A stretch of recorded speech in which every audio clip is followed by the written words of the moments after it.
Muy buenas tardes a todos. Buenas tardes.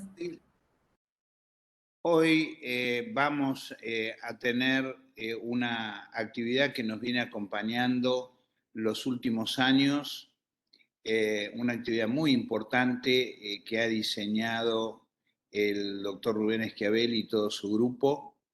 En el día de hoy lo acompaña el doctor José Yuri. El doctor Schiavelli es jefe de la división de nefrología y trasplante del Hospital Argerich de la ciudad de Buenos Aires, y el doctor Juri es un médico especialista en terapia intensiva y que también con el doctor Schiavelli han diseñado esta actividad que tiene como objetivo poder, y por eso se llama de devolución, poder mostrar a aquellas unidades de terapia intensiva o de emergencias que fueron capaces de generar un donante, qué es lo que sucedió con los receptores. Esta situación es muy exclusiva, ya que en ninguna otra parte se muestra, y realmente es de muchísima utilidad porque incentiva a esos servicios a poder ser conscientes del beneficio que traen a los pacientes con el donante generado. Así que Rubén, José, una vez más, les agradecemos muchísimo poder estar acá. El doctor Schiavelli también fue presidente de la Sociedad Argentina de Trasplantes y secretario de la Sociedad Latinoamericana de Trasplantes, es decir, que es un referente de esta actividad en nuestro país. Así es, Rubén, adelante. Gracias, Clemente, por la presentación y por tu generosidad siempre a presentarnos y tener esta cosa, ¿viste? De volver a contar qué hacemos. Realmente nosotros estamos muy contentos con José y creo que lo estoy viendo. Levantá la mano si sos vos. Lo estoy viendo a Nicolás Rocha, está Nicolás Rochetti, que también trabajamos juntos en la Comisión de Procuración de la SAT. Ellos la dirigen, Nicolás y José, y yo soy el residente. Así que trabajamos juntos y yo estoy muy orgulloso de trabajar con ellos dos. Realmente ha sido una experiencia muy linda que estamos haciendo. Como bien dijo el doctor Raimondi, esto es solamente un hecho muy simple de devolver el resultado de la procuración de órganos a quien realmente la hicieron. ¿Quiénes son los que realmente la hicieron? Los terapistas, los médicos que pensaron que ante la muerte de un paciente, ese paciente podía ser donante y fue donante. ¿Por qué lo hacemos? Porque este médico, que hace una actividad muy importante por la vida del paciente y después de la muerte, cuando los órganos se ablacionan, o sea, se extraen del cuerpo del fallecido, generalmente se trasplantan en otras instituciones. Entonces, el médico generalmente se queda con, no diría la duda, porque el sistema es muy transparente, pero sí con las ganas de saber qué es lo que pasó con ese trabajo, que a veces dura varias horas, ¿no? Realmente dura varias horas. Por lo tanto, lo que nosotros propusimos es una idea simple, que es devolver el resultado de ese trabajo, que son los pacientes trasplantados, a este médico que ha trabajado por la procuración de órganos. Es así de simple. Es la devolución de la actividad de procuración.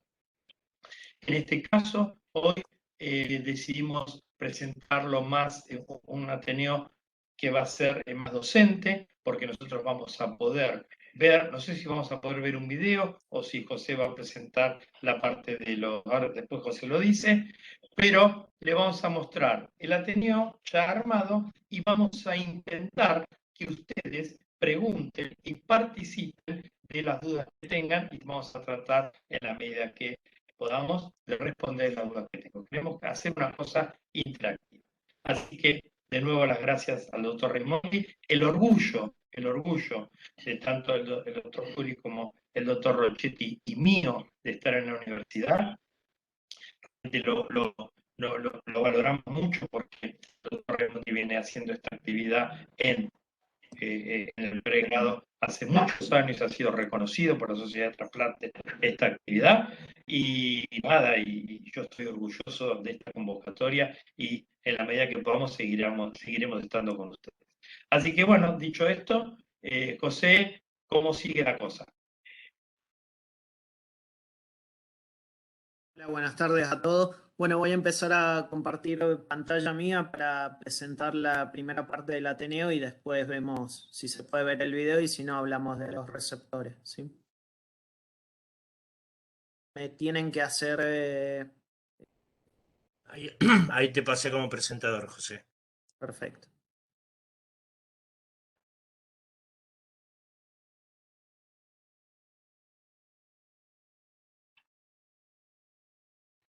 Me avisan si se ve. Perfecto. Ahí pongo... Bueno, Bien.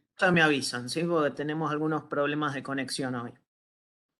Este es un Ateneo de devolución, como dijo el doctor Schiavelli, que lo presentamos el año pasado en el contexto del Día del Donante, el 31 de mayo.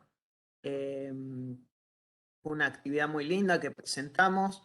Siempre que hay un Ateneo pediátrico, un proceso de donación pediátrico es muy movilizador y siempre nos produce ganas de analizarlo desde distintas partes, ¿sí? Así que, bueno, por eso quisimos presentar este Ateneo y nos pareció bueno presentárselo a ustedes también. Es un proceso de donación que se generó en el hospital donante, fue el Hospital de Niños Ricardo Gutiérrez de la ciudad de Buenos Aires. La jurisdicción que participó fue el Instituto de Trasplante de la ciudad de Buenos Aires, a la cual pertenezco yo. Y los distintos equipos de trasplante que participaron fueron el equipo de trasplante cardíaco del Hospital Central de Mendoza, el equipo de trasplante pulmonar del Hospital Universitario Fundación Favaloro, al igual que el equipo de trasplante hepático de la Fundación Favaloro, renopáncreas Fundación Favaloro y trasplante renal del Hospital Garrahan.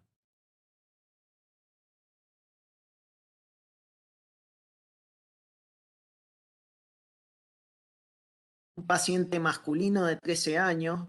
Lo primero que voy a presentar es la parte del ingreso al Hospital Gutiérrez, ¿sí? Y después en la segunda parte, la forma en que actúa la Guardia Médica Operativa del Instituto de Trasplante y cómo comienza el tratamiento, nosotros decimos siempre tratamiento del potencial donante, pero que serían las acciones del mantenimiento de los órganos para llevarlo a la ablación a este potencial donante una vez que se realiza el diagnóstico, ¿bien?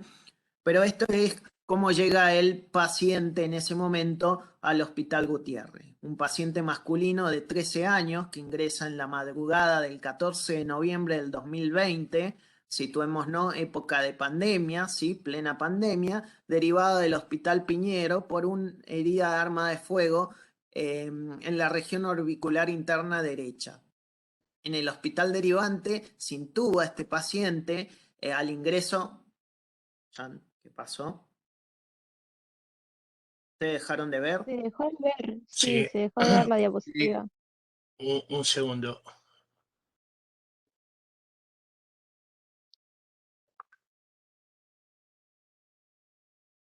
A ver, José, ahora. Vuelvo a compartir, hago todo de vuelta. Sí, por favor.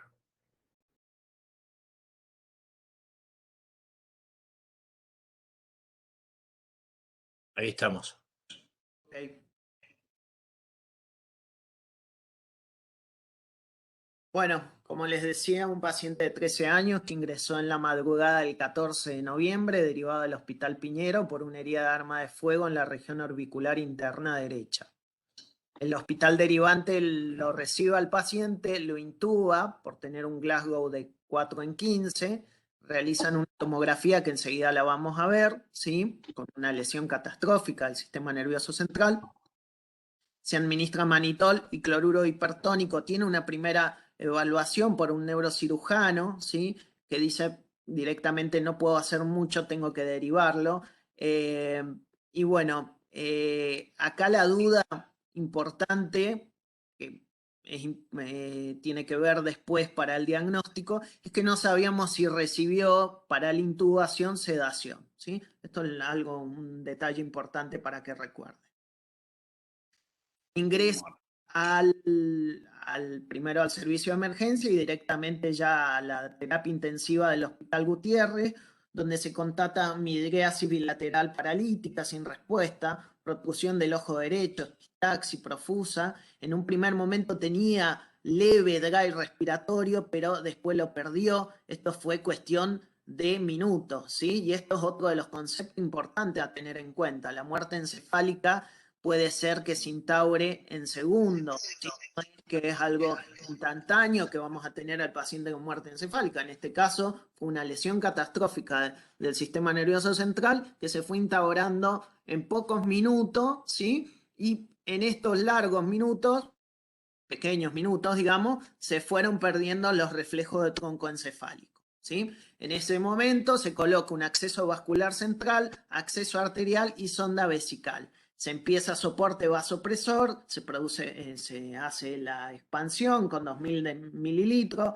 agua libre por hipernatremia, antibiótico porque tenía una fractura expuesta de huesos de la cara, corrección de la insulina por hiperglucemia y desmopresina por poliuria y transfusión de glóbulos rojos, ¿sí? Pero algo muy, muy importante de todo esto y algo que están muy educados los chicos del Hospital Gutiérrez, sobre todo la terapia intensiva, es que toman muestras de sangre antes de transfundir al paciente, ¿sí? Se extrae sangre para laboratorio y sobre todo para serología.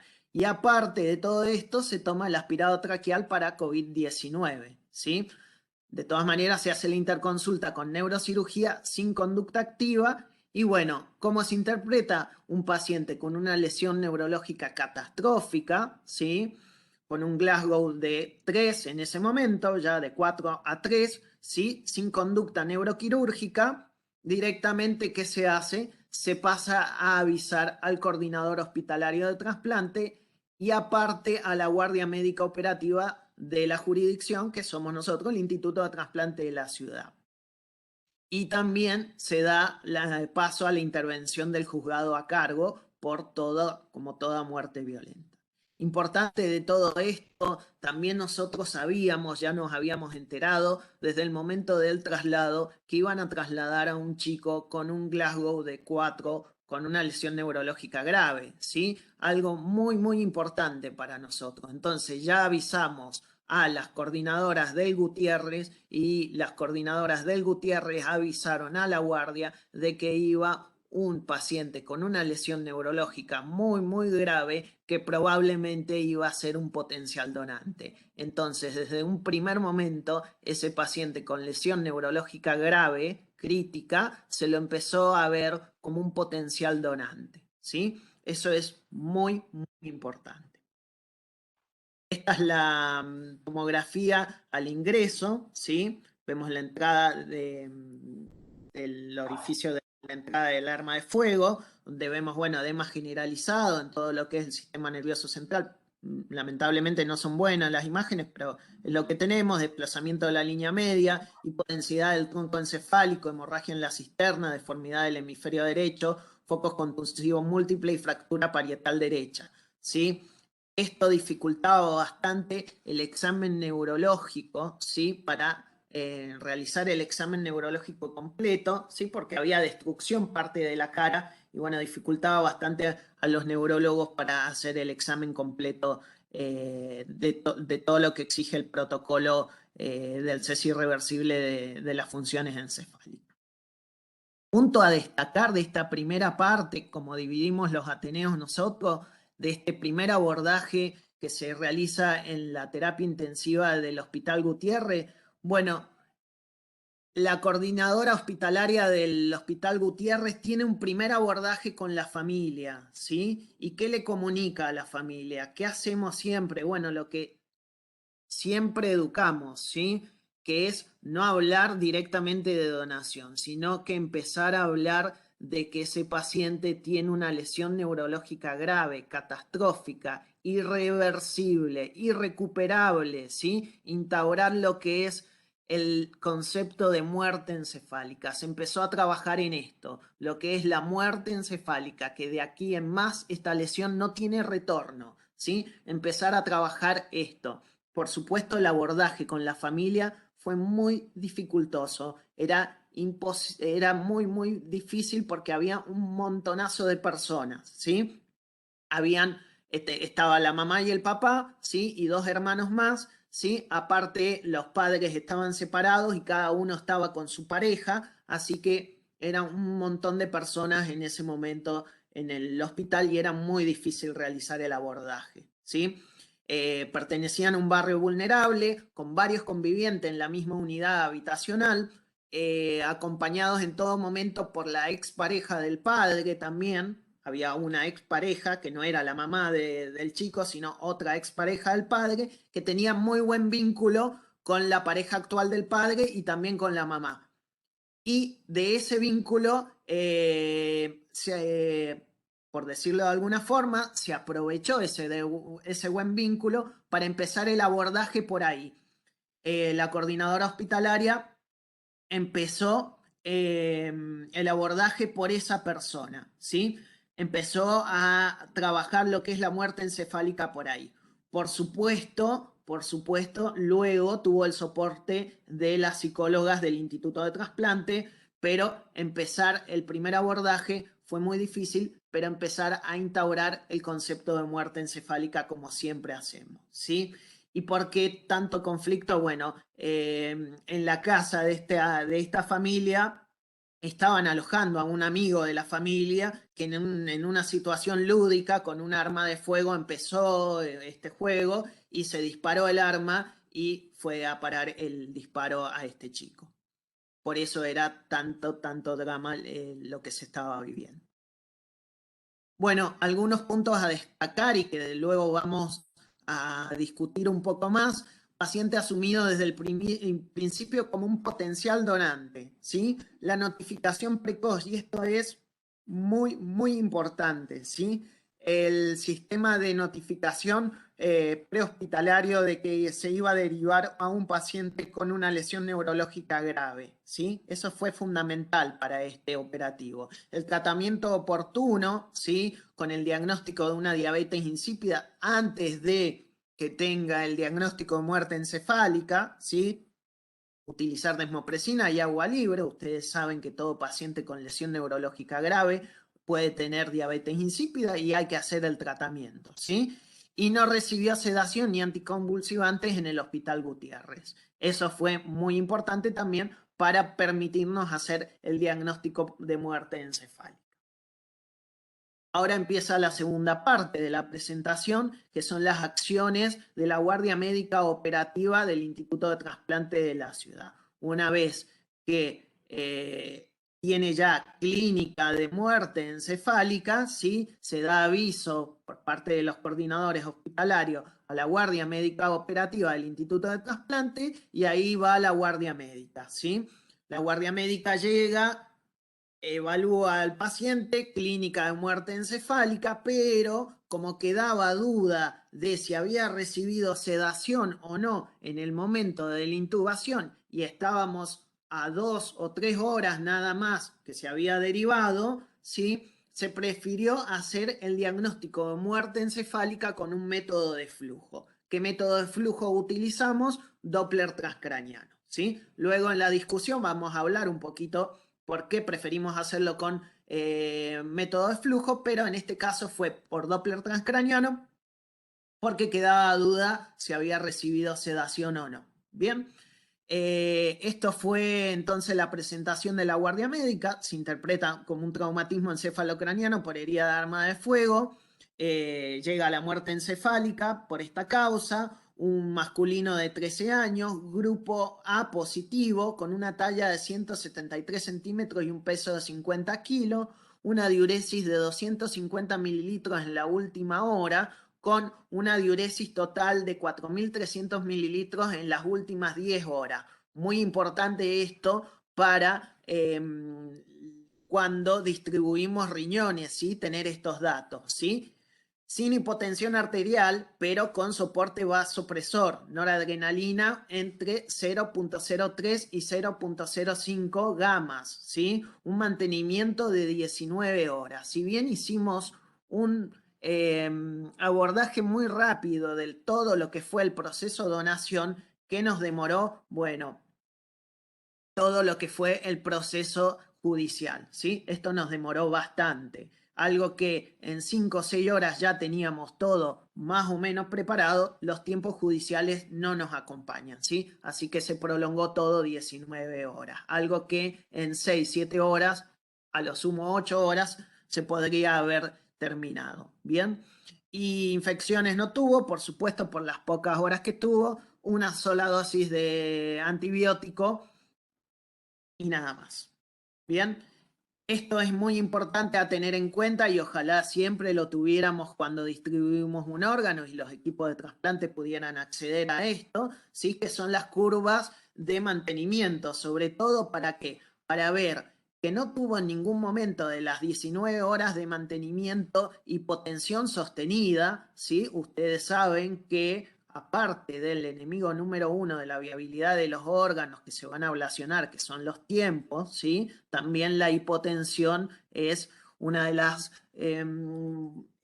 variabilidades que va a quitarle viabilidad a ese órgano. Entonces, si se fijan, siempre tuvo un TAM por arriba de la TAM media recomendada, este potencial donante, ¿sí? No tuvo gran soporte vasopresor, ¿sí? Y antes del diagnóstico de muerte encefálica tuvo un episodio de diabetes insípida que se trató y luego a las 5 horas de mantenimiento un segundo episodio de diabetes insípida, ¿sí? Que recibe un segundo tratamiento de desmopresina y después la diuresis se mantuvo y la corrección del sodio.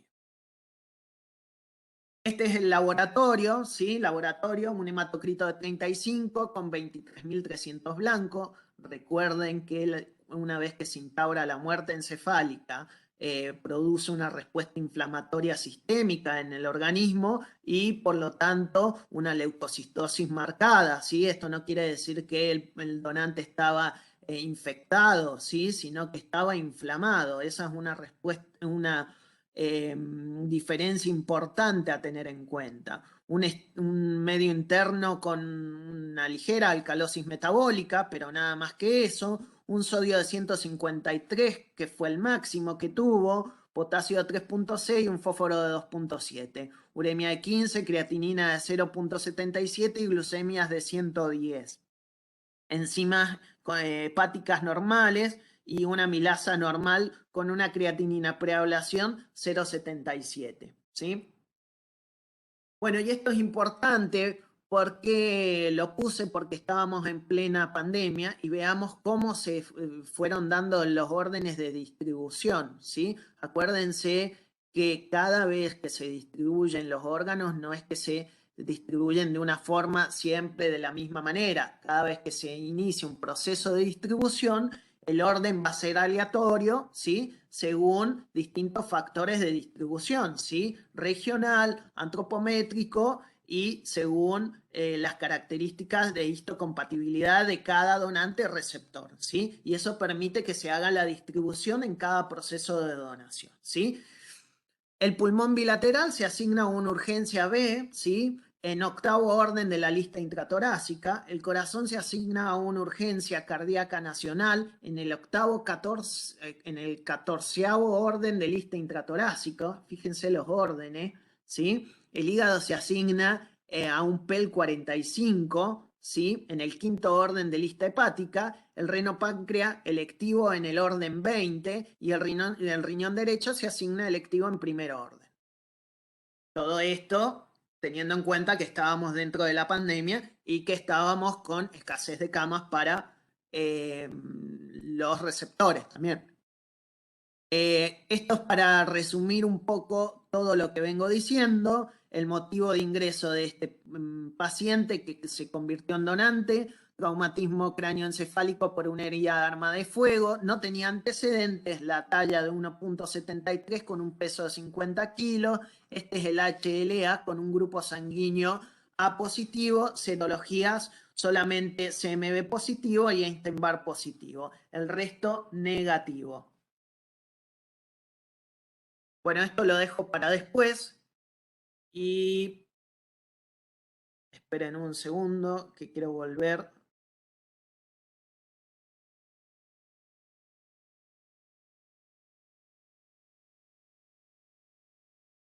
Bueno, vamos a hacer, no sé, Rubén, si vos tenés algo de los receptores, si no, intento pasar el video, que creo que no se va a ver, pero lo intentamos.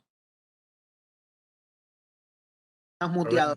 Rubén, te paso como presentador. Está muteado, ¿eh? Dale.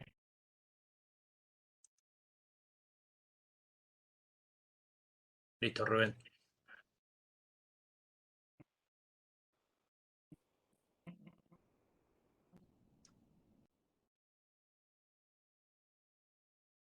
¿Se ve algo? Se está abriendo.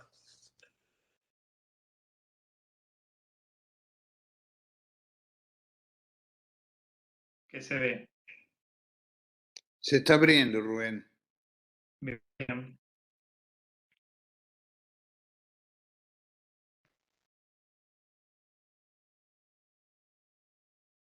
No se ve nada, ¿no? No, Quiero- se ve toda la pantalla gris, en el caso Bueno. mío.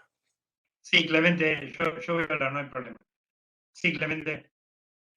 No, quería destacar la rapidez con la cual se pudo trabajar este donante, teniendo en cuenta de que también es habitual que una de estas situaciones puede llegar a durar hasta días. Aquí en 9 horas estaba en condiciones de que si no fuera por el atraso del aviso al juez y la autorización, quiero decirles que la ley tiene o le da a la justicia un margen de 4 horas, ¿no es cierto, José? Actualmente. Y que Sí. si el juez no se expide antes de las 4 horas, porque aquí los minutos cuentan, los equipos debidamente fundamentados tienen la libertad de actuar. Y otro aspecto importante, que ya lo nombramos en alguna de las presentaciones anteriores, es ante toda esta cantidad de gente que se encontraba como familiares, como las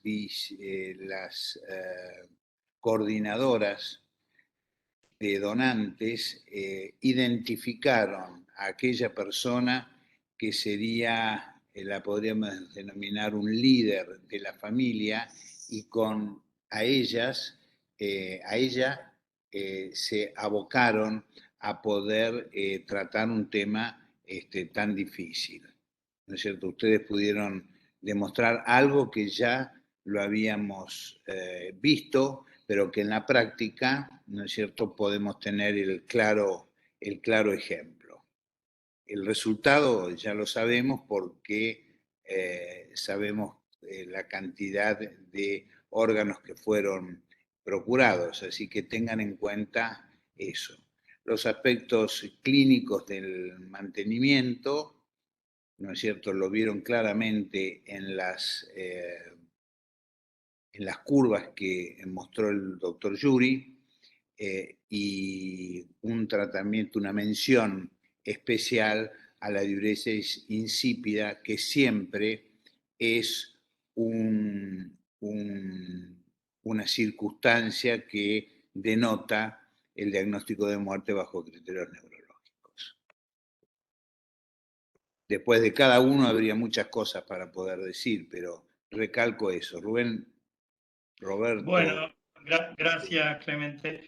Yo creo que es importante esto que recalcar. Yo quiero recalcar algo más, porque nosotros estamos hablando de la procuración de órganos y hablamos de un paciente que, como todo lo bien lo explicó el doctor Yuri y lo que el doctor Raimondi, es un donante. Pero quiero que quede claro para todos ustedes que todos los médicos trabajamos para la vida de nuestros pacientes, que todo lo que se hace en la donación de órganos es después que los pacientes fallecen o están en el proceso de. Esto lo quiero dejar marcado porque a veces en esto que ustedes saben, porque están asistiendo a un curso de trasplante y estamos hablando de donación de órganos, hay un proceso previo que es enorme, largo, corto, no importa, pero que es cuando el médico actúa en el tratamiento del paciente. Y es recién cuando, como vino claro José antes, cuando el neurocirujano viene y dice, yo no tengo nada que hacer con este paciente porque no le puedo ofrecer nada. Y cuando este paciente evoluciona hacia la muerte encefálica, como bien lo han explicado, es donde podemos obtener órganos de estos pacientes después de la muerte de los pacientes. Esto es importante decirlo porque a veces nosotros hablamos de los donantes y sabemos que los donantes fueron pacientes primeros y sobre todo cuando es un niño, ¿no? En donde es importante rescatar todo lo que el sistema de salud hace para que ese niño no se muera. Y recién cuando se muere, recién cuando los donantes se mueren, son donantes. Dicho esto, quisiera contarles en forma rápida lo que pasó con los receptores y me voy a destacar algunas cositas. Por ejemplo, este ha sido un donante multiorgánico, como bien pudieron ver ustedes, y el donante multiorgánico se define como un donante de un órgano irrigado más allá del riñón. Entonces, el paciente ha donado los riñones y ha donado otros órganos, como son el pulmón. Y no solo es el pulmón, sino que fueron los pulmones. Y esto tiene que ver también con un tratamiento de este paciente dado fundamentalmente de este donante, dado fundamentalmente por experiencia en los que hacen el mantenimiento social, el tratamiento de estos órganos. Discúlpenme un segundo. Domingo. Hola. ¿Sí? ¿Querés que intente pasar el video Bien. por las ¿Tengo dudas? que A ver si se escucha. 10 minutos? Vamos a probar. Dale, gracias. Sí, sí, sí. ¿Me están escuchando? Sí, Rubén. Sí, Rubén. Bien. Bueno, entonces, el primer receptor de pulmón es un paciente de 31 años, es un hombre que tiene un grupo sanguíneo A. Entonces ustedes me dirán, ¿y por qué ven el grupo sanguíneo? Porque nosotros distribuimos por grupo sanguíneo compatible. ¿Quiere decir esto? Quiere decir que 0 le da a todos, A le da a la A y a la B, B le da al B y a la B, y a B le da a la B. Igual que las transfusiones de sangre. Con respecto al tiempo, a la causa que llevó a este paciente a la enfermedad pulmonaria, la necesidad de un trasplante, fue una fibrosis quística. Un dato para la fibrosis quística: los pacientes con fibrosis quística se morían antes, y a partir de los tratamientos adecuados, fundamentalmente los tratamientos antibióticos, en estos pacientes que están constantemente infectándose, dan la posibilidad de que crezcan y que después necesiten un trasplante. Este paciente era un paciente que estaba con oxígeno dependiente en su casa, con 6 litros de oxígeno, y estaba hacía 935 días, o sea, algo así como 3 años en lista de espera, y empeoró el último tiempo. Tenía un compromiso pancreático, como bien lo puede dar esta enfermedad, y además había tenido, pobre, una herida de arma de fuego, lo que le había llevado a una restricción intestinal. ¿Qué es lo que le ofrece la medicina a este paciente? Ponerle pulmones nuevos, pulmones de un donante que, como bien describieron antes, tuvieron una isquemia de 11 horas y 18 horas, perdón, y 1 hora, 6 y 2.7 horas para trasplantar el pulmón, y tuvieron una evolución realmente buena, satisfactoria, con un pulmón nuevo y con un paciente que se fue de alta. O sea que el primer trasplante, el primer receptor, fue un receptor de pulmón que anduvo bien. El trasplante de hígado, o sea, también se le sacó el hígado y se pudo poner en otra institución a otro paciente, un paciente femenino de 4 años, que tenía, como todos saben, los trasplantes en niños chiquitos son para atresia de vías biliares, había recibido un trasplante siendo muy chiquita de un donante vivo relacionado. Recuerden cuando hablamos de donante vivo relacionado en hígado, y es un niño, generalmente son sus padres los que lo donan, y donan el hígado, lo que sería la parte izquierda del hígado. Esto en manos expertas, como tenemos en Argentina, es una cirugía controlada. No es lo mismo cuando un donante adulto le tiene que donar un receptor adulto, porque ahí la parte del hígado que le tiene que dar el donante vivo que estoy hablando es la parte del hígado derecho, y la parte del mundo.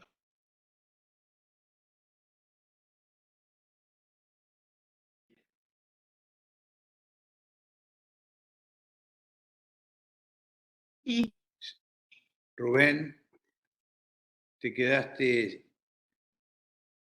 me quedé sin nada, ¿ahí me escuchan? Ahora sí, ahora sí. El último minuto Sí. no se te escuchó, Rubén. Bueno, Se Sobre el hígado escuchó, derecho, que es claro. importante, sí, de sí, adulto a adulto, lo porque repito. el Entonces, volumen del hígado izquierdo no es suficiente. exactamente. Bueno, entonces quedó claro eso. Esta es una niña que este hígado lo había perdido y había vuelto a entrar en lista de espera. ¿Y por qué perdió el hígado? Por una cuestión inmunológica. ¿Qué quiere decir esto? Su sistema inmunológico empieza a actuar en contra del hígado, empieza a generar anticuerpos, empieza a hacer una respuesta negativa contra su hígado. ¿Esto pasa en los niños trasplantados de hígado? Sí, pasa en un porcentaje altísimo. Bueno, la primera causa es la falta de adherencia. Los pacientes, chicos sobre todo, cuando llegan a la adolescencia, dejan de tomar las pastillas. Así de simple, ¿cierto? Estamos trabajando muchísimo con el doctor Dip y la doctora Monteverde en la adherencia en la sociedad de trasplante. Bueno, este paciente entró a lista de espera y como es un paciente que fue de rechazo inmunológico, ahí hubo que evaluar los anticuerpos que este paciente ya tenía preformados contra este nuevo donante. Y este paciente, o esta paciente, perdón, tenía anticuerpos preformados contra los antígenos que este nuevo donante le estaba brindando. Y esto, como ustedes entenderán rápidamente, si yo le voy a poner un órgano a una persona que tiene una carga antigénica contra la cual este receptor tiene anticuerpos, lo que vamos a tener que usar es una mayor cantidad de inmunosupresión, como pasó en este paciente. Este paciente además recibió glóbulos rojos, plasma fresco congelado, transfusiones de plaqueta, y salió con 37 horas de isquemia.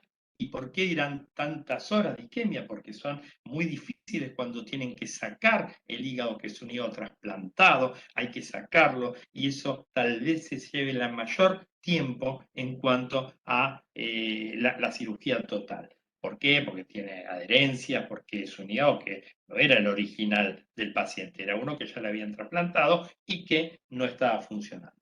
Bueno, este paciente a 6 meses post-trasplante estaba muy bien, con una evolución muy buena, con una ecografía normal y con los anticuerpos, esto que les dije, que habían disminuido, cosa que vemos habitualmente cuando trasplantamos pacientes que tienen previamente anticuerpos.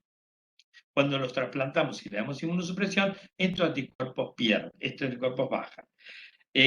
Como concepto quiero que les quede que el peor anticuerpo contra un órgano trasplantado es el que se genera después del trasplante, y este que se genera después, que se llama de novo y que es contra los antígenos del trasplante, es la peor evolución y está dada fundamentalmente, como les dije antes, por la no adherencia o la falta de inmunosupresión.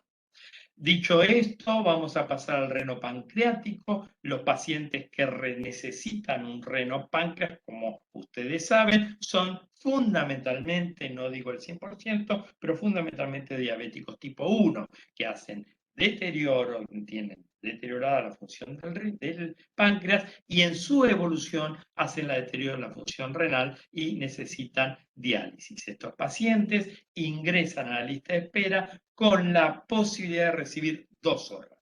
El riñón para poder suplir la función renal que es de los riñones enfermos y el páncreas para suplir el páncreas enfermo. Este paciente tenía 6 años de diálisis, tenía 30 años, 4 años en lista de espera. Fíjense esta discrepancia, esto siempre lo marcamos nosotros. ¿Por qué si tiene 6 años de diálisis tiene 4 años de lista de espera? Hubo 2 años que tardó en inscribirse en lista de espera y esto es otro gran desafío que tenemos los que hacemos trasplante, es que los pacientes deben inscribirse antes, 3 meses por lo menos. El doctor Tanuso es uno de los que más insiste en eso, trabajando en todo lo que es lista de espera en la compañía Fresenius, ¿no? Es un desafío muy grande que tenemos de poner a los pacientes nuestros en lista de espera lo antes posible. Bueno, recibió estos 2 trasplantes. El trasplante derecho, el trasplante pancreático se puso al lado derecho y como ustedes saben, el trasplante, si yo lo voy a unir el páncreas con la arteria y la vena, lo que voy a tener es una cantidad de circulación, una circulación pancreática que va a hacer que esa insulina vaya por la arteria y la vena y se compense esta hiperglucemia que tiene este paciente por no tener páncreas antes. Pero recuerden bien que el páncreas tiene una secreción exócrina que a los que lo tenemos nos sirve, pero a estos pacientes no les sirve de nada. Esta secreción exócrina hay que mandarla a algún lado. Entonces, hay 2 maneras de derivarla. Una es derivarla a la vejiga y otra es derivarla al intestino. En la vejiga es bastante rápido recibir, aparte de orina, una secreción que no debería estar recibiendo y a veces produce alteraciones, hematuria y algunas otras complicaciones. La otra posibilidad, que es una posibilidad mucho más fisiológica, es que esta secreción exócrina, que no le sirve de nada al paciente, sea derivada directamente al intestino y esto es más fisiológico. Por lo tanto, en este paciente se hizo eso y realmente evolucionó muy bien. No tuvo necesidad de diálisis post-trasplante inmediatamente, al igual que su hígado, que su páncreas, perdón. Y la única complicación que tuvo fue una fístula pancreática, ¿sí? Entonces, esta fístula pancreática fue tratada con octreótido en forma médica y esto funcionó bastante bien y disminuyó la Disculpe, la doctor, una pregunta. sí. ¿Cómo se hace esa comunicación del páncreas exócrino al intestino? Yo podría contestarla, pero lo tenemos al doctor Ripotier, que es cirujano, pero se hace con una I de Rubio. Clemente, ¿querés contarlo, explicarlo un poquito eso?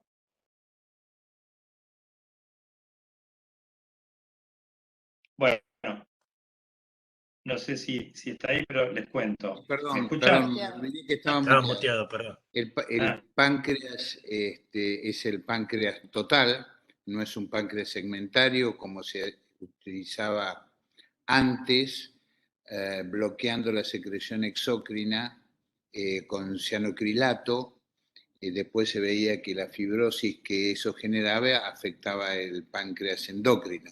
Esta es una técnica que desarrolló Duvernard en el Hospital Necker de París y que ya fue abandonada. El páncreas total es en la ampolla de Vater, vamos a tener un teórico de eso, se conecta directamente a un sector del intestino en donde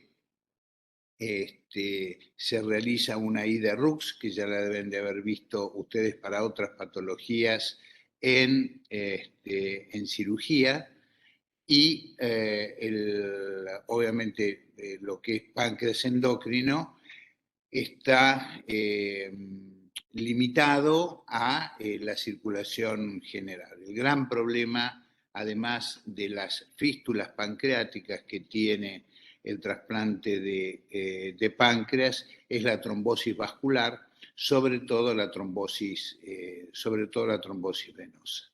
Pero tienen muy buenos resultados aquellos centros que lo realizan en todos aquellos diabéticos tipo 1, aunque en los diabéticos también tipo 2, con repercusiones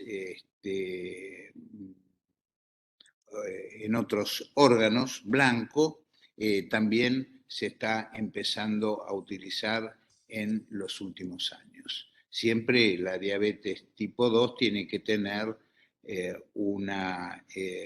digamos, una repercusión en los órganos blancos que justifique el procedimiento.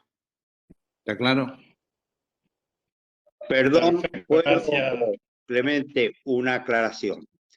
Vamos a hacer justicia. El profesor Duvernay, los primeros trasplantes pancreáticos fueron no en el Necker de París, sino en el Herriot de Lyon. Eduardo Riot. Ahora sí, con neoprene y listo, aclarado. Bueno, gracias a los dos. Yo imagínense que estando el doctor Raimondi no voy a hablar de cirugía, así que gracias Clemente por la explicación. Bueno, entonces estábamos con esto de que este paciente evolucionó bien y no evolucionó con necesidad de diálisis post-trasplante, quiere decir la DGF. O sea, no tuvo retraso de la función del injerto. Esto es muy importante porque nosotros hemos visto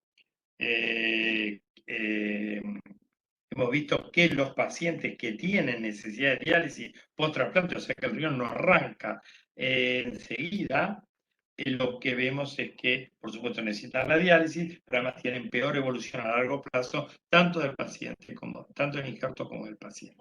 Así que realmente no hubo problemas. El otro injerto, otro trasplante que se hizo fue un trasplante renal. O sea, recuerden, hasta ahora 2 pulmones, el hígado, un riñón que fue con el páncreas y un riñón que fue solo. Y acá es importante destacar que al ser un donante de 18 años, perdón, de menos de 18 años, un donante pediátrico, lo primero que el sistema establece que se distribuya entre pacientes pediátricos, y esto fue un paciente pediátrico. Bueno, y el último órgano que se trasplantó, a lo mejor habría que haberlo planteado primero, pero no importa, es el corazón. Y el corazón, ahí el doctor Juli me está mandando algunos datos que me faltaban, era un receptor de 38 años y la causa ahora se las voy a decir, insuficiencia cardíaca. Vamos a preguntarnos por qué un paciente de 38 años tiene insuficiencia cardíaca y uno puede pensar en que tiene que ser una patología propia del corazón o sea, del miocardio, o una patología isquémica. No es común una patología isquémica en un paciente de 38 años, pero en este caso hizo un IAM masivo, o sea que habría que ver qué antecedentes cardiovasculares tenía y qué riesgo cardiovascular tenía para que a los 38 años necesitara un trasplante cardíaco.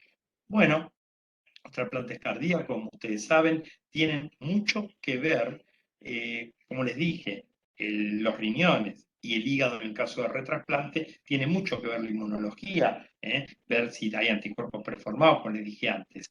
En el corazón y en el hígado de inicio, la inmunología a veces no tiene tanto que ver y lo que tiene más que ver es el tamaño. Yo no le puedo poner en un corazón chico a alguien que es muy grande. Entonces, esta paridad que buscamos de tamaño, que se hace a partir de las medidas antropométricas, son las que definen si un paciente, además de estar necesitando un corazón, ese corazón que le estoy ofreciendo le va a alcanzar para todo su cuerpo, recordando que es un donante pediátrico.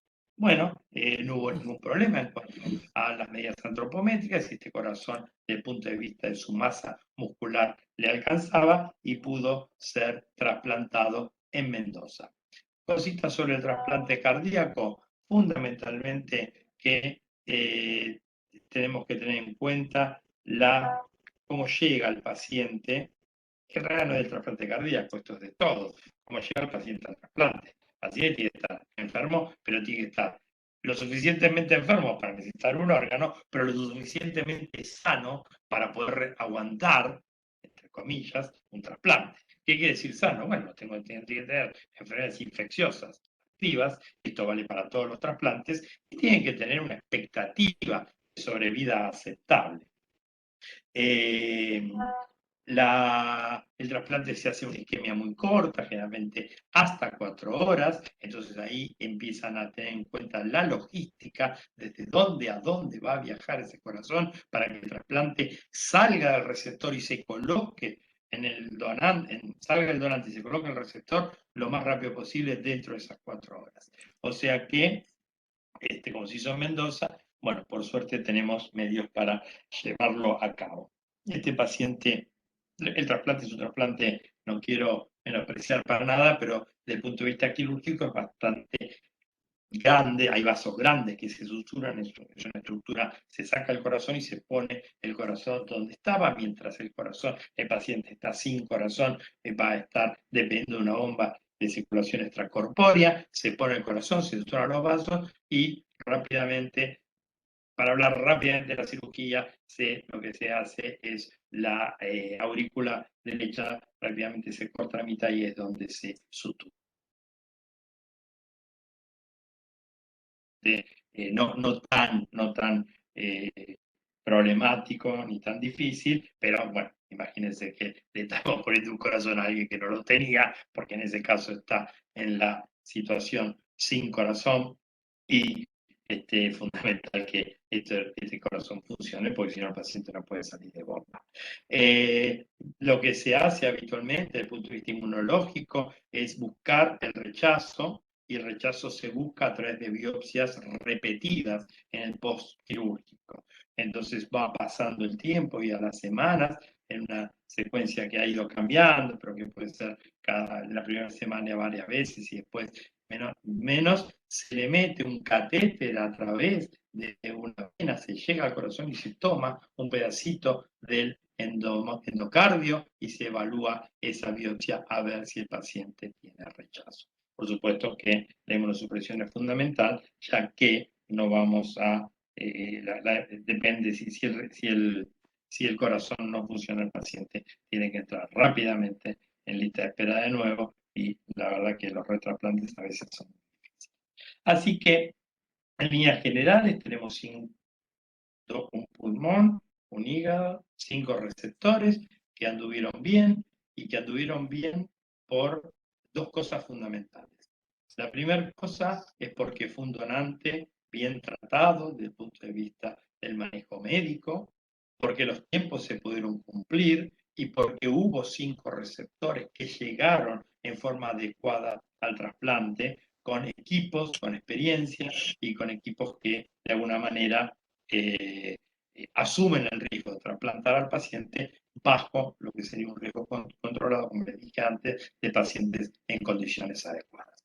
Bueno, no quiero extenderme más porque quiero ver si hay alguna pregunta de parte del público.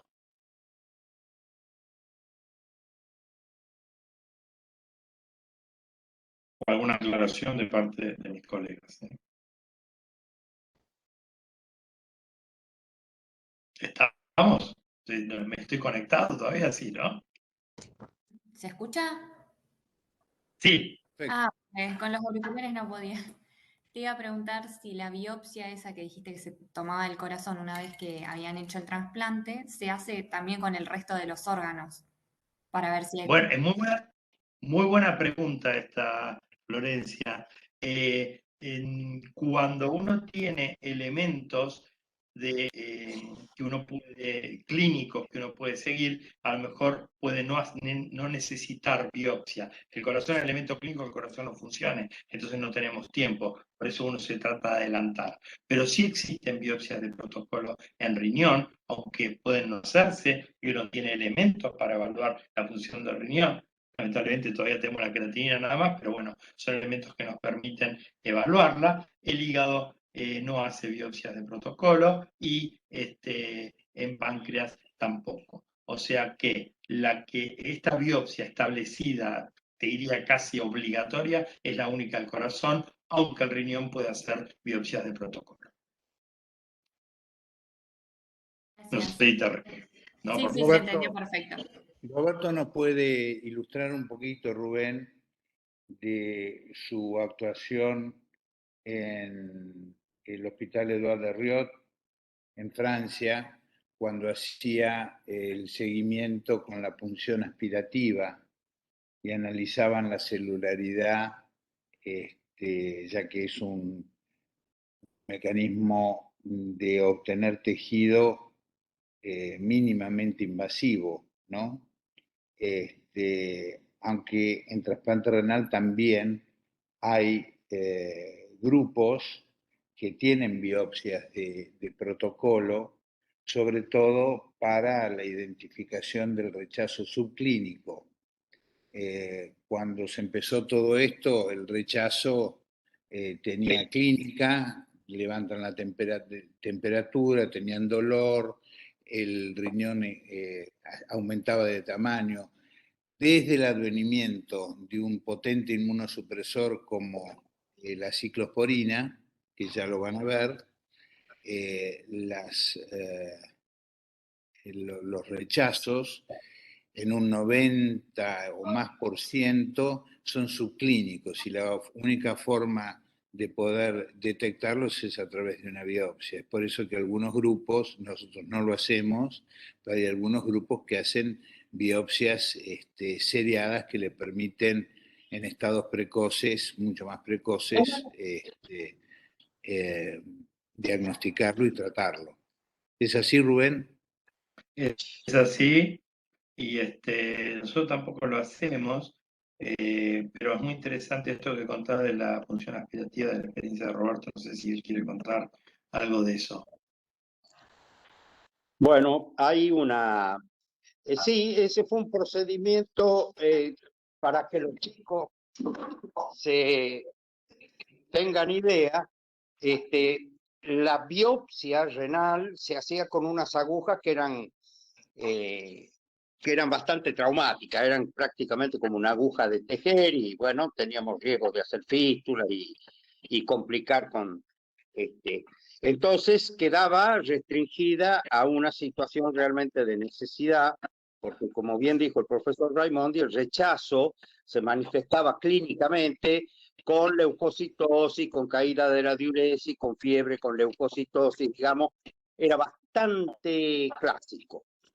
¿Qué pasa? Con el advenimiento de la ciclosporina, efectivamente, el rechazo clínicamente no se advertía con tanta claridad y el profesor Pekka Eiri, un finlandés, allá por los años 80, con Eva von Willebrand, determinaron o desarrollaron, perdón, una técnica que hacían la biopsia renal, se llamaba punción aspirativa renal, con aguja fina, que era una aguja de punción lumbar pediátrica, con la cual se pinchaba el riñón. Se podía hacer en más de un lugar porque es una aguja prácticamente atraumática, imagínense, de punción lumbar pediátrica. Entonces, incluso después lo hacíamos con la 58 convencional, la aguja de intramuscular. Obteníamos material que se citocentrifugaba después y entonces observábamos como control sangre periférica, por un lado, un preparado, ¿no es cierto?, de sangre periférica y otro con lo obtenido en la punción del riñón. Y veíamos la presencia de blastos, es decir, de formas inmaduras, de linfocitos, de monocitos, de macrófagos, que son los inmunocompetentes. En ese tiempo todavía no teníamos los marcajes para decir si eran CD8, CD4, qué tipo de linfocitos, pero sí podíamos ver la cantidad de blastos. Entonces hacíamos la resta entre lo que había en el preparado del riñón con el control, o sea, la sangre periférica, y de allí surgía un score que daba actividad inmune o no. Realmente una técnica que fue bastante interesante, después la hizo René Aviv en el Necker, de quien aprendió el profesor Julio Goldberg, que también desarrolló esto en la Argentina. La hacía el profesor Ponticelli en Roma. No había muchos lugares donde se hiciera, pero digamos, nos permitía a nosotros punzar un riñón, por ejemplo, complejo, 2, 3 veces por semana, e ir viendo la evolución. Y en un trabajo que presentamos y publicamos ya hace muchos años, con el profesor Trellet, el doctor Sanier, que es el que estaba a cargo de esta técnica y del cual yo aprendí en Francia, hicimos un trabajo con 3.500 biopsias donde demostramos que el positivo de la biopsia para actividad inmune, ergo rechazo, se daba más de 12 horas antes que suba la creatinina. Para aquel entonces era importante la precocidad del diagnóstico, porque siempre el diagnóstico lo hacíamos basándonos en que aumentó la creatinina. Entonces, esto era un dato muy importante y ya poníamos tratamiento antirrechazo con creatinina normal. En esa época era todo una mejoría, digamos, desde el punto de vista de nuestro manejo de los trasplantados. Esa técnica se usó muchísimo hasta que aparecieron ya los marcajes, hasta que aparecieron los anticuerpos monoclonales, que bueno, ya generaron otras potencialidades y otras posibilidades menos traumáticas. Igualmente sigo considerando que sería una técnica valiosa, sencilla, para utilizar, pero bueno, ya prácticamente los últimos 10 años quedó un poco en desuso. Es lo mismo que en su momento para la tiroides, Rubén, viste las funciones aspirativas del nódulo tiroideo, etc. Así que técnicamente muy buena y con muy buenos resultados, pero hoy superada claramente ya por toda la avanzada, ya te digo, de los marcadores en orina, con David Rush a la cabeza, con los marcadores monoclonales en sangre, incluso la nueva biopsia renal que se hace con una aguja fina, no es tan traumática y permite también ver preparado con la microscopía electrónica, con los marcajes. Realmente tenemos muchas chances no solo de hacer el diagnóstico de rechazo, sino calificarlo, cuantificarlo y por lo tanto mejor tratarlo. Gracias, Roberto. Gracias. No sé si hay una pregunta. Recuerden que está el doctor Yuri y está el doctor Rochetti también, si tienen una pregunta sobre el donante. Así ¿Puedo hacer que una sola comentario antes de yo tengo que retirarme? Quiero felicitar públicamente, que no lo he hecho, al doctor José Juri y al doctor Rochetti. Creo que le mandé la felicitación a través de Rubén cuando organizaron conjuntamente con Rubén y la SAT y la SATI las jornadas de procuración y trasplante, donde hablar de integración, procuración, trasplante, donde se habló mucho de procuración, con una gran asistencia de público. Esto fue relativamente hace poco y tuvo gran impacto. Así que aprovecho que los tenemos acá en la cátedra para felicitarlos a los dos. Un abrazo, yo los dejo y terminen tranquilos del Ateneo. Gracias, Roberto, gracias. Bueno, como les decía, a los alumnos, está el doctor Rochetti y el doctor Yuri también, si tienen alguna pregunta sobre el donante, ¿sí? O dudas sobre la donación, o sobre el proceso, o sobre todo lo que se planteó, para que también nosotros, y esto es una idea que tuvo el doctor Raimondi que es muy importante, estamos claramente integrando y hablando de medicina en la procuración y el trasplante. Y esta idea de que ustedes vean las dos partes juntas es fundamental y tenemos el objetivo de tal vez en el tiempo integrarnos más todavía. Así que estamos convencidos que todos los médicos tienen que conocer esto y nada, aprovechen sobre cualquier cosa, sobre por ejemplo un donante de córnea, por ejemplo. Nos Paciente cuesta, nos cuesta en estas primeras clases, esperemos que esta situación se revierta, una activa participación, Roberto. Bueno, no Bueno, pasa nada. Hay- Tenemos algunos aquí- puntos como para discutir si quieren. Acá hay una pregunta, Soledad da Silva. dale José, dale. Hay una pregunta, a ver. Soledad, No, está no se escucha muteada. Soledad, ¿eh? Probá con desconectar los auriculares. Escribila si querés y la leemos.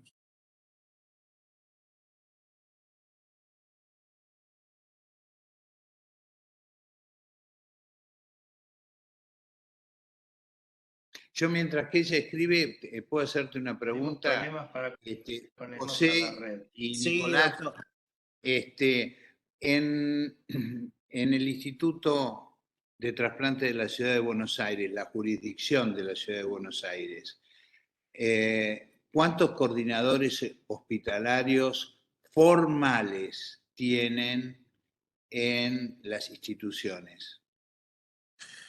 Bueno, hoy en día hay en 18 instituciones públicas y privadas coordinadores hospitalarios formados, cierta formación, hay 18 coordinadores hospitalarios, que son Bien.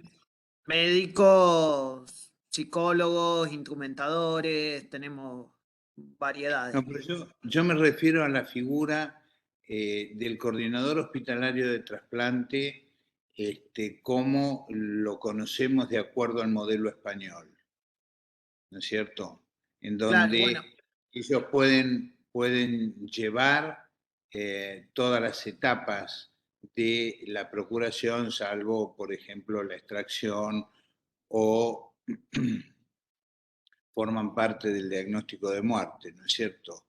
Así, formales en el sentido de que son reconocidos, están integrados al sistema de salud y son adecuadamente remunerados por su trabajo. ¿Cuántos hay? ninguno entonces. No, Esto, ninguno. yo, más allá de esto, es por lo que venimos discutiendo en las primeras clases sobre la necesidad de la formación de los coordinadores hospitalarios, ¿cierto? Con esas condiciones que hemos dicho recién. Cuando yo no sabía esta realidad, pero cuando me dijiste 18, yo digo, bueno, estoy viviendo en otro planeta, porque desconocía que hubiera 18 coordinadores de acuerdo al concepto que nosotros hemos formado de ellos. Sí, sí, Ahora, no. ahora me quedo un poco más, no sé si tranquilo, pero me quedo con la situación que estamos en un camino, sobre todo para los estudiantes de posgrado que nosotros estamos teniendo en este momento, en el camino acertado, ¿no es cierto?, de la formación ya como una especialidad. Les agradezco. Yo le voy a responder de una forma, me parece que está bien el coordinador hospitalario, pero lo que creemos nosotros también es que esto es algo institucional. O sea, el coordinador hospitalario tiene que estar, ¿sí? Tiene que estar. Pero el diagnóstico, el tratamiento y todo lo demás lo tiene que hacer la institución, no el coordinador hospitalario, ¿sí? Hay un gran sanitarista que es el profesor José María Paganini, Sí. que fue presidente de la OPS y en este momento trabaja en Washington, que cuando uno inicia una institución, todo el mundo, desde los camilleros, el personal de limpieza, la enfermería, los médicos, los técnicos, los directores, todos tienen que saber las funciones del hospital.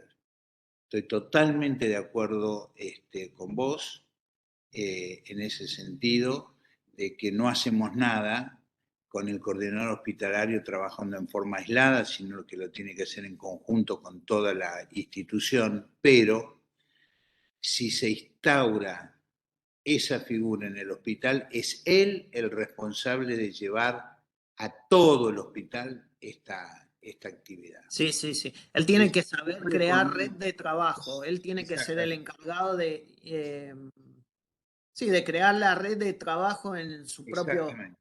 Esa es la función del coordinador Porque si no, hospitalario. no lo hace nadie. Si no, no lo hace nadie.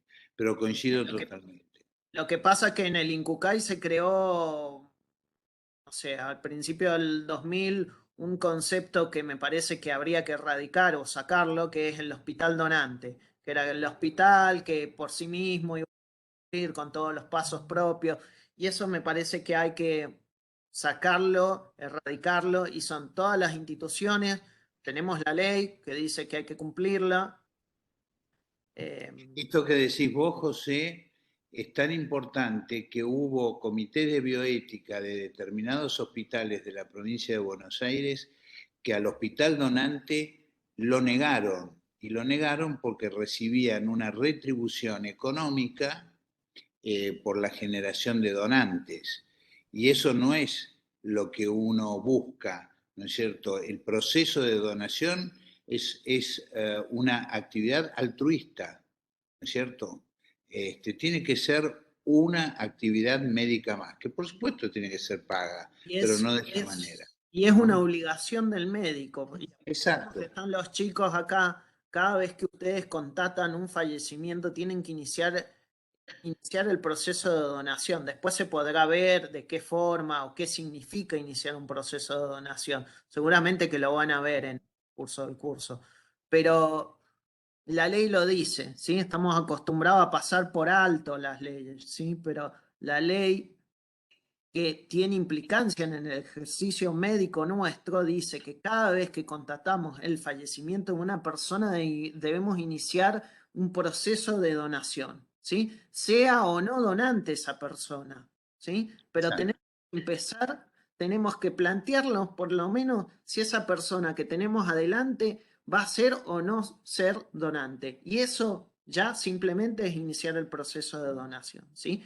Y eso no es función del coordinador hospitalario, eso es función de cada uno de nosotros como profesional de la salud, ¿sí? Me parece que la acción se corrió un poco y los mismos profesionales, los coordinadores de España, ya lo están diciendo. Nosotros nos sobrecargamos de demasiado trabajo y lo que tenemos que hacer es crear equipos de trabajo, redes de trabajo, ¿sí? Esa es la función del coordinador, no hacer todo el trabajo. No sé, Nico, vos qué opinás.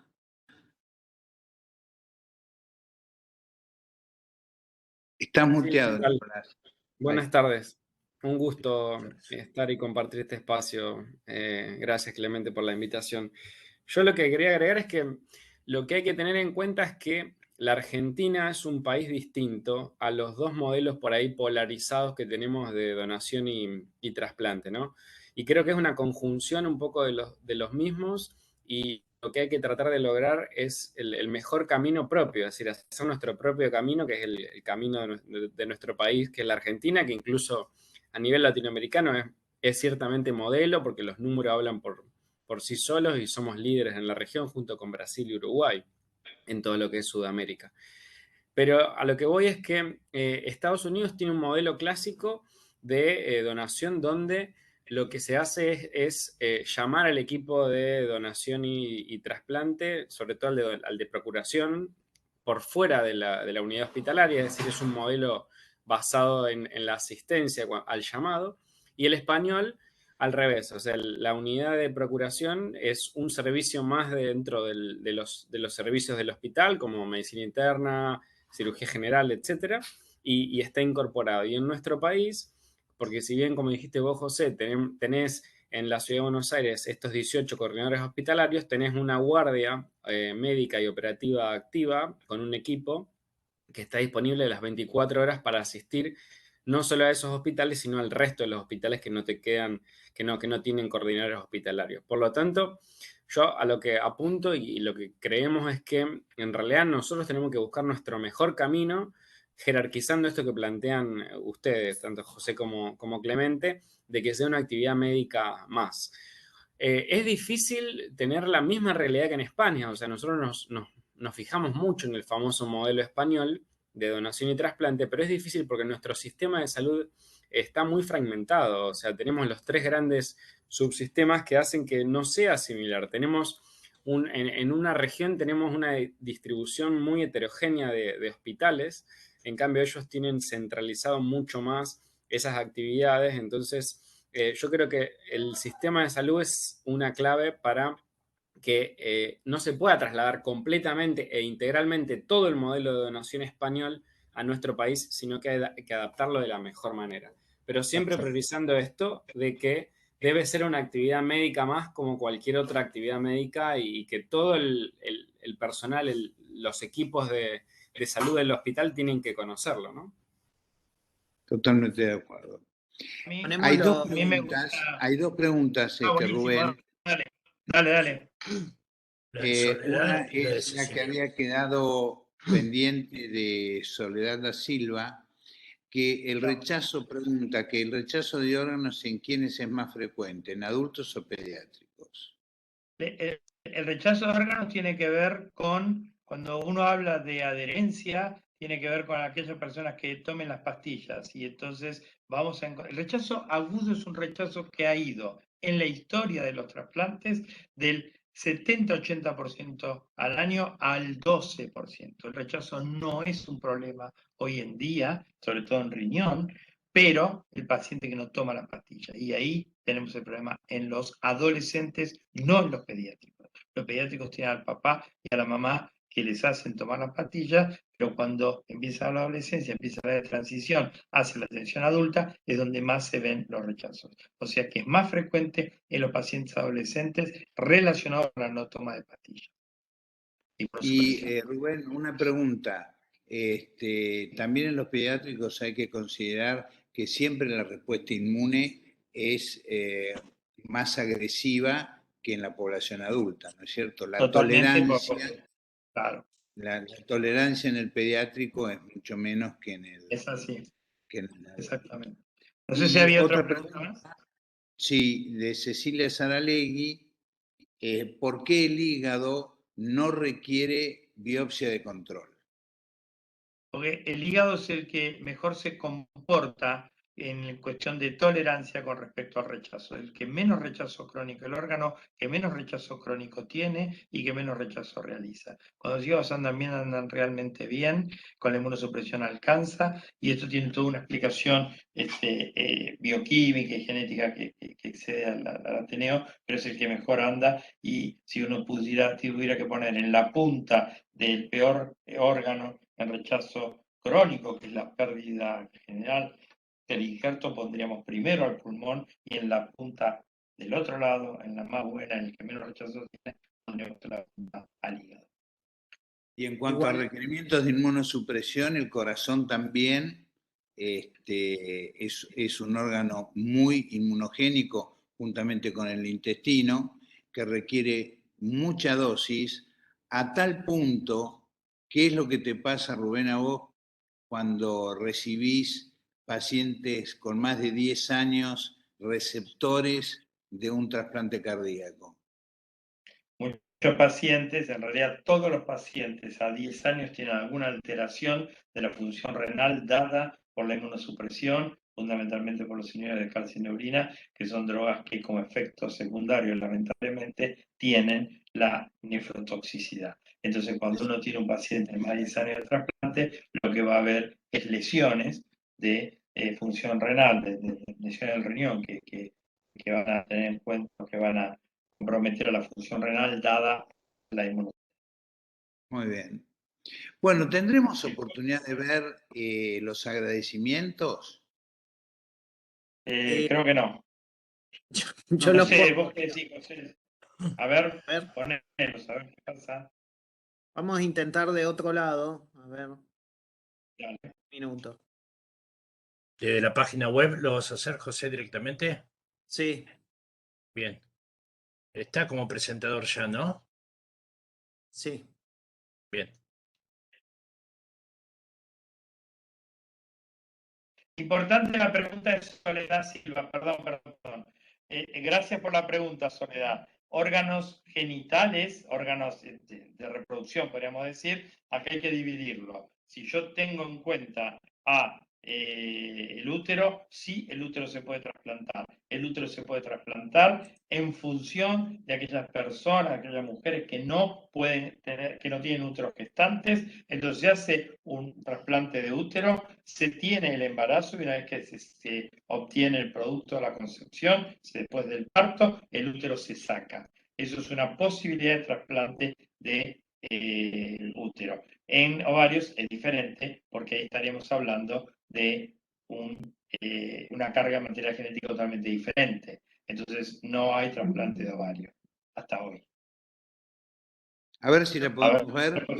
Intentamos. Me dicen si se escucha o no.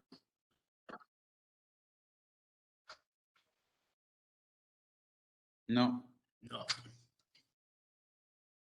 Acá se escucha muy bajito, pero es el video así, no se hay. ¿No? a ver de nuevo. Si en vez de pausa lo pones desde inicio, porque fíjate que la columnita, No, la lo que línea pasa es que roja, el inicio de toda la presentación que ellos hacen, justo el agradecimiento empieza ahí. ¿Querés que pruebe yo de... Vamos a ver, vamos a hacer una prueba.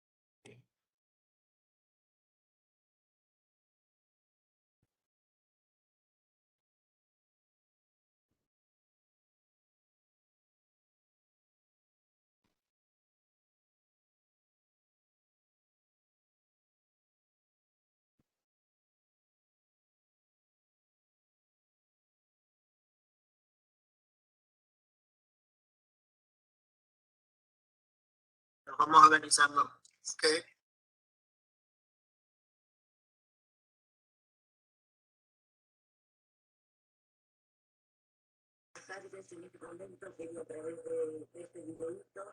¿Se escucha? Sí.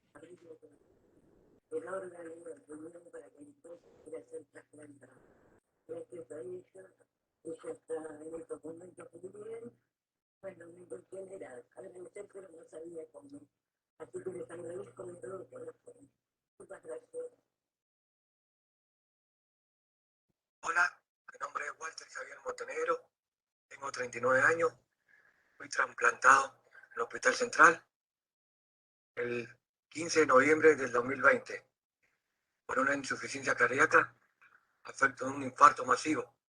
Estoy muy agradecido de todos los médicos y contento de todos los médicos de INCAIMED y el Hospital Central, que han accedido a mis trasplantes de corazón. Al cirujano Sergio Felices, el jefe de cirugía, y a mi doctora Magalí Rubí. Muchísimas gracias, agradezco todo. No tengo palabras más para decirle. Estoy muy contento. Bueno, mi nombre es Verónica Pérez. Fui trasplantada el 15 ya 6 de trasplante. Por suerte está todo bien. Nos fue progreso y nada, quería agradecerle mucho al grupo de cirujanos y de procuradores que hacen que todo esto sea posible. Hola, mi nombre es Miguel, soy de Rosario, tengo 30 años y el 15 de noviembre de 2020 un trasplante bipulmonar me salvó la vida. Quiero dar gracias, muchísimas gracias a todos los que intervinieron en mi cirugía y que hicieron posible el trasplante, especialmente a los médicos de la terapia intensiva del Hospital Gutiérrez, que hicieron una labor increíble y les agradezco muchísimo. Hicieron mucho para que yo hoy esté acá y pueda estar tan bien como estoy hoy. Me siento muy bien y muy agradecido. Les agradezco eternamente por lo que hicieron. Les mando un saludo muy grande. Muchas gracias.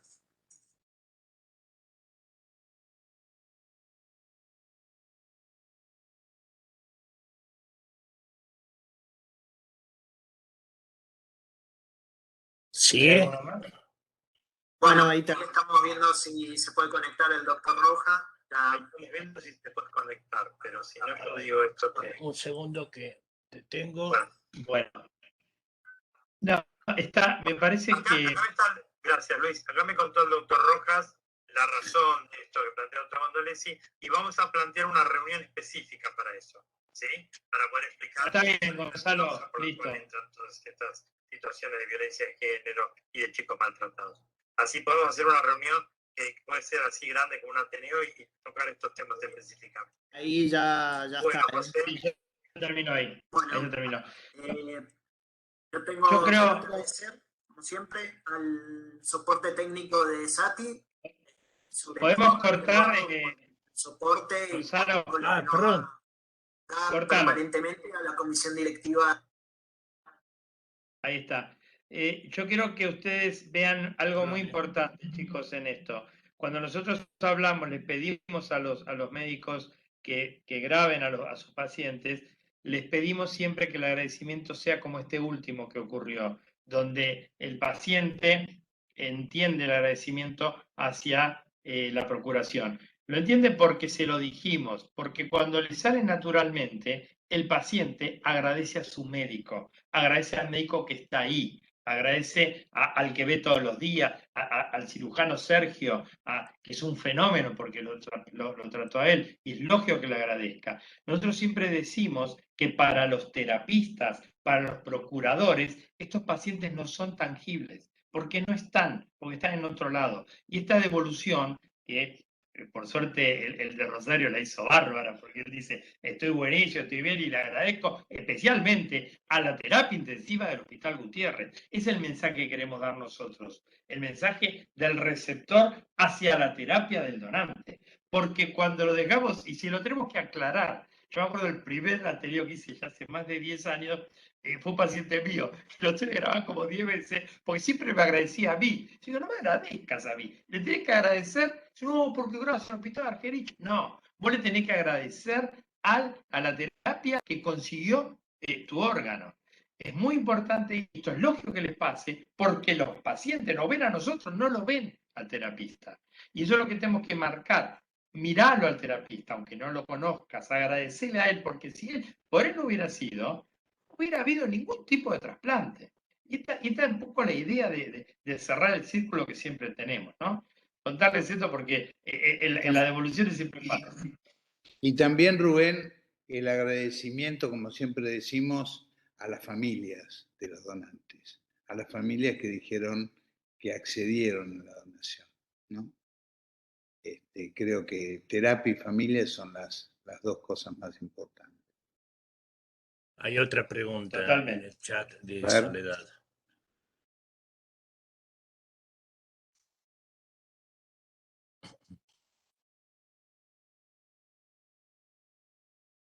Otra pregunta. No, pero ya está, no la veo. No, la última. Nosotros teníamos unos conceptos así últimos y ya... Si se puede trasplantar órganos genitales No, pero femeninos.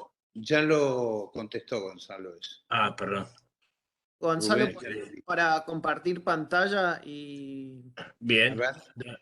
dame un segundo.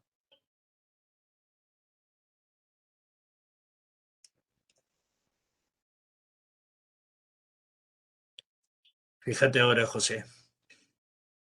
como para cerrar ya algunas cosas.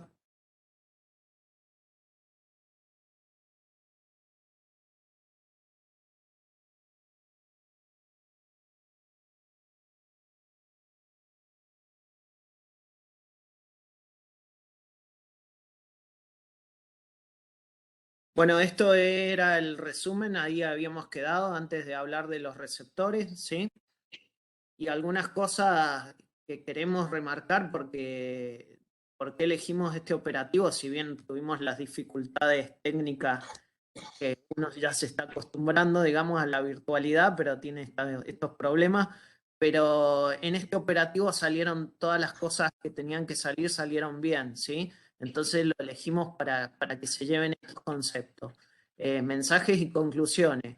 ¿Por qué se hizo cómo se hizo el diagnóstico de muerte encefálica? Bueno, acuérdense que el diagnóstico de muerte encefálica siempre se tiene que hacer con una causa conocida, ¿sí? Que lleve una lesión conocida, que produzca la muerte encefálica, las precondiciones clínicas para el diagnóstico de muerte encefálica y un método instrumental o método complementario de diagnóstico para hacer el diagnóstico de muerte encefálica. Dentro de los métodos complementarios tenemos electrofisiológico y de flujo sanguíneo cerebral. Dentro de los de flujo sanguíneo cerebral tenemos el Doppler transcraniano, ¿sí? Y acá elegimos el Doppler transcraniano por la facilidad y la posibilidad de utilizar el Doppler más rápido y aparte porque estos métodos de flujo no se ven influenciados por las drogas, las drogas depresoras del sistema nervioso central. Entonces, como nos quedaba duda si en la intubación habían podido utilizar sedación o no y queríamos hacer todo bastante rápido, bueno, utilizamos el Doppler transcraniano, ¿sí? Eso es uno de los puntos que queríamos remarcar. Otra de las cosas que queríamos remarcar, bueno, el tratamiento y la optimización del tratamiento del paciente neurocrítico. Todo paciente con lesión neurocrítica tiene que ser tratado de la misma forma. ¿Por qué?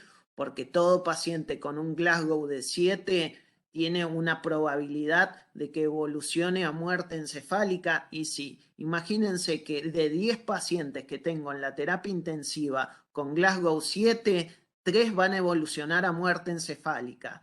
De 10, 3 van a evolucionar a muerte encefálica. Por supuesto no son números redondos, pero son números esquemáticos para que se los lleven a casa, ¿sí? De esos 3, uno recién va a transformarse en donante real. ¿Por qué? Porque tengo que aplicar todo esto, la optimización del tratamiento del paciente neurocrítico. No importa si es donante o no, ¿sí? Y acá lo vimos bien esquematizado en este proceso de donación.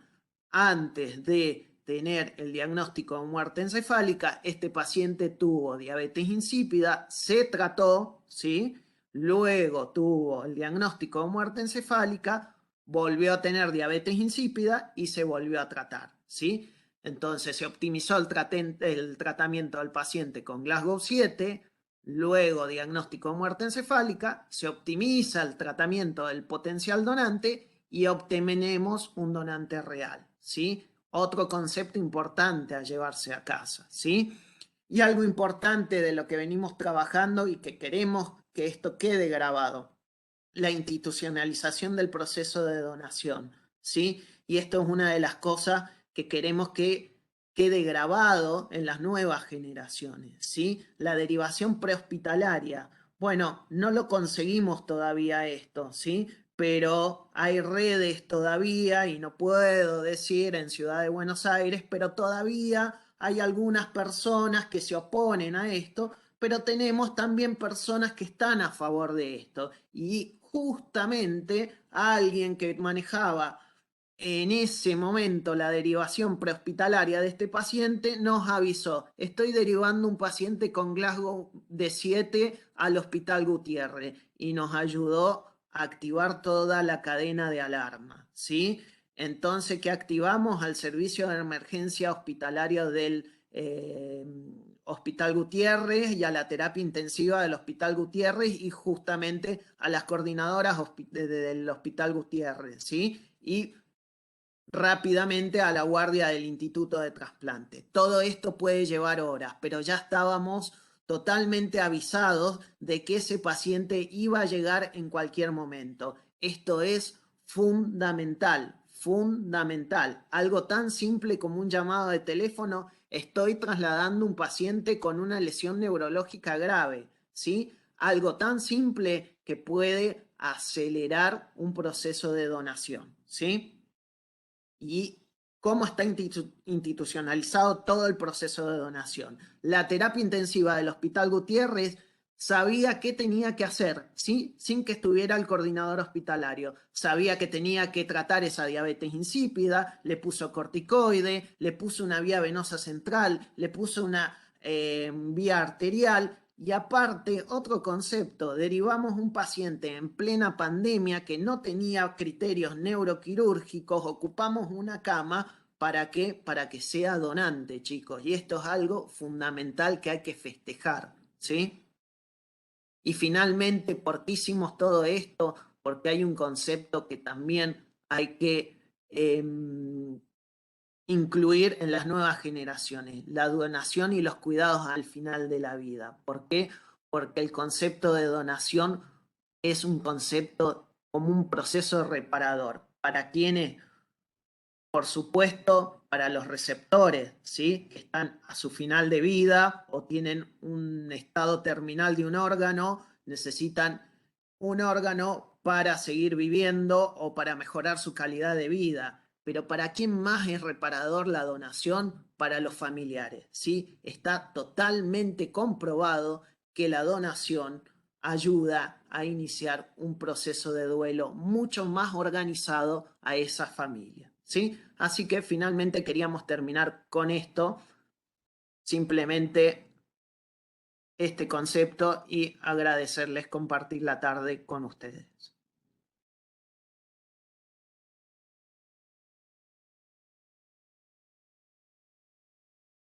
Estás muteado, Clemente.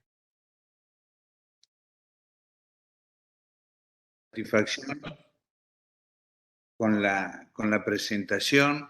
Les agradecemos muchísimo, tanto al doctor Dolcetti, al doctor Yuri y muy especialmente al doctor Schiavelli, que forman un equipo fantástico para todo esto.